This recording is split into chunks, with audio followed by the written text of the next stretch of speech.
How's it going, class? My name is Jackson Shoemaker, and today we are going to be going over our reading. That reading in particular being Hills Like White Elephants by Ernest Hemingway. And today, with that reading, we're going to go over different literary devices and other literary terms that are relevant to the short story. Next slide. So, along with just kind of introducing the reading, today we will be going over different literary terms. Some of these include things such as personification, some of them include similes and also metaphors. With those literary terms, we will be having a paired activity. You're going to be set into different groups where you will be assigned different literary terms to find in the reading, and we'll be sharing those examples with the class. I've also prepared for you guys some homework. Don't worry, it's not too bad. It's going to be some comprehensive questions that you can do in a discussion board. Next slide. Overall, so far, I expect you guys to be able to identify these literary terms and devices, and also be able to read and comprehend the short fictional story. I believe it's up to your guys' grade level. And our terminal objectives for the long term, my goal for you guys is to be able to analyze short pieces of literature and fiction, and using these literary terms and devices, such as metaphor and symbolisms, for future readings. Hi class, my name is Katie Valdez and I will be introducing today's warm-up, which is a quick write. So everyone please take out a piece of paper, and you're going to be answering these in a few sentences, at least a paragraph. Answering what is your overall evaluation of the text, Hills Like White Elephants? What did you enjoy about it? What did you not enjoy? And also list things in a sentence format of parts of the text that confused you, and if there's anything that stood out to you. If you have any questions, let me know right now.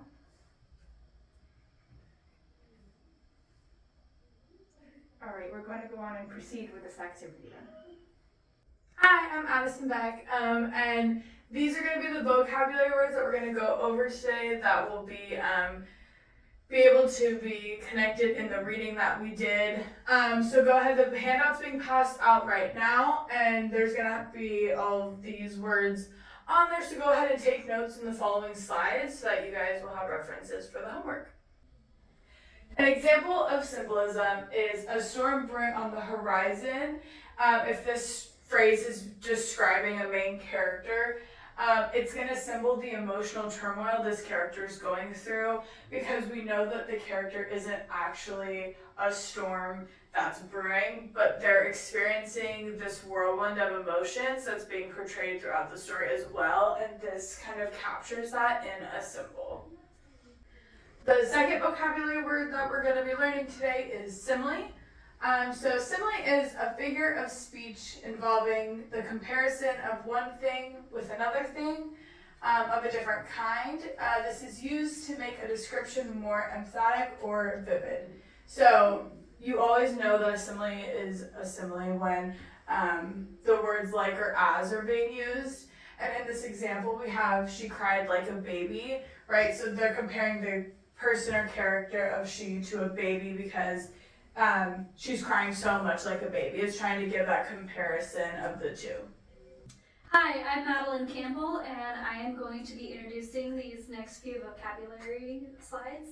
So the first one is metaphor, and a metaphor is a figure of speech in which a word or a phrase is applied to an object or an action to which it is not literally applicable.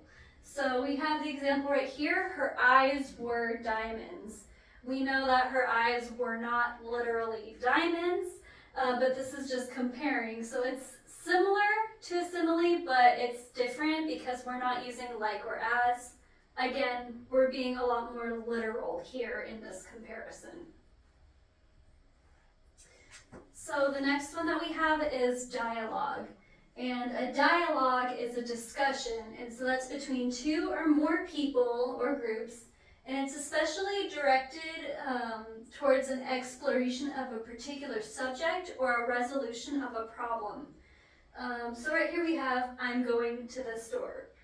So if I were to call on one of you and say, hey, guess what? I'm going to the store, and you responded back to me, what are you going to buy? And I told you I'm going to buy fruit. We're having a conversation. That is dialogue happening between us. Hi, I'm Emma Roper, and I will be presenting the last two vocabulary words that we have on our list today. We will be going over imagery. Imagery is visually descriptive or figurative language, especially in a literary work. Essentially, what imagery does for us in literature is that it helps paint the picture for us in our heads. As the reader, imagery will help you be able to imagine what the scene or object in a piece of literature is like. An example of this is, my bounty is as boundless as the sea, my love as deep. The last vocabulary word that I'll be going over today is personification. Personification is the attribution of a personal nature or human characteristic to something non-human, or the representation of an abstract quality in human form. An example of this is the trees waved in the wind. Obviously, trees cannot wave like people do, but in this case, it is used to describe a characteristic that this inanimate object is doing. Those were all of the vocabulary words that we were going over today. If you need me to go over any of the slides, feel free to raise your hand and we can go over so if you need to add anything to your notes.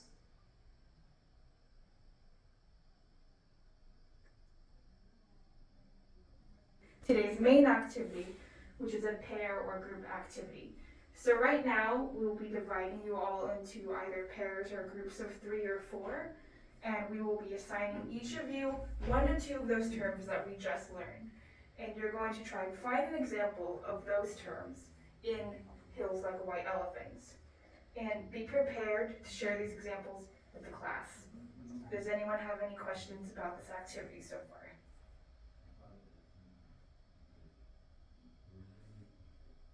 Hi guys, I'm Giovanni Mendoza, and now that you guys have gotten with your groups and been able to share what you guys found, I'm going to pick on a couple of groups to share what they found.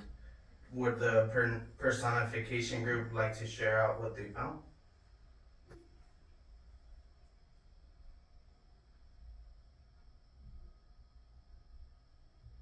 And now, would the simile group like to also share what they found?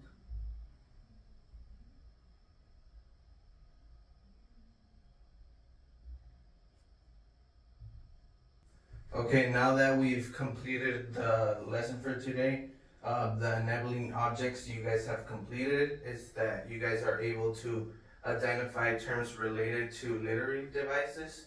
You have read and comprehended the fictional story. And the terminal objects you guys have completed is that you guys can now analyze a short piece of literature using literary terms such as metaphor and symbolism. You can integrate your knowledge into the class discussion and take away information used in other readings in the future. So now they're going to be passing around the comprehension questions. As you know, these comprehension questions are going to be homework. Okay. So remember that this is your homework. Does anyone have a question?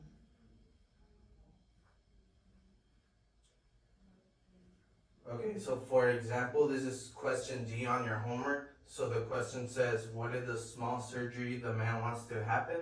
And how does Hemingway use symbolism to say what it is without the explicit words?